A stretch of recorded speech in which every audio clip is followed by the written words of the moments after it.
யார் கைவிட்ட போதிலும் என் அன்பு பக்தனான உன்னை, என் உண்மையான பக்தனான உன்னை நான் எப்போதும் கைவிட மாட்டேன்.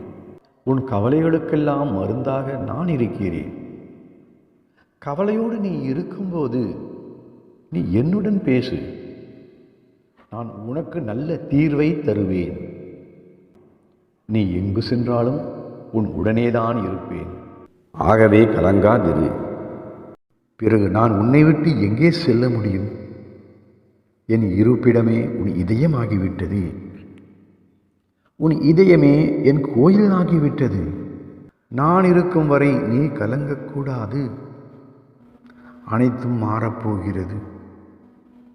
உன் எல்லா கஷ்டங்களும் முடிவிற்கு வரப்போகிறது. நீ சகல பாக்கியங்களை விற்று சிறப்போடு வாழப்போகிறாய். அந்த நல்ல காலம் வந்துவிட்டது.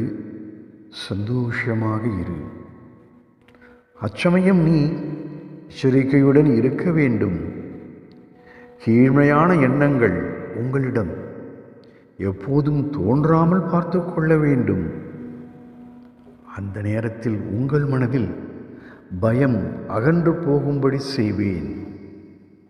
உன்னிடம் வந்து சேர்ந்த செல்வமும் நலமும் உன்னிடத்திலேயே நிரந்தரமாக தங்கி இருக்கும்படி ஆசீர்வதிப்பேன். ஆகவே தைரியமாக இரு. மேடு பள்ளங்களையெல்லாம் நீ தாண்டி கடந்து வந்து விட்டாய்.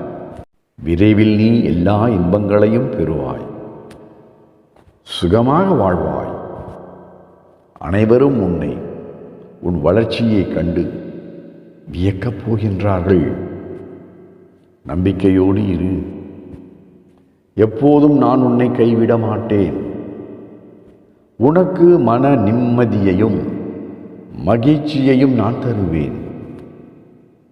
என்னால் முடியாத காரியம் எதுவுமே கிடையாதுதான்.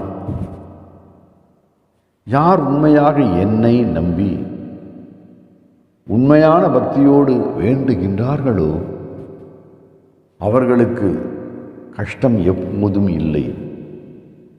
என் ஆசீர்வாதம் என்றும் இருக்கும். அது மேலும் அவர்கள் வாழ்வில் உயர நல்வழியை காட்டும்.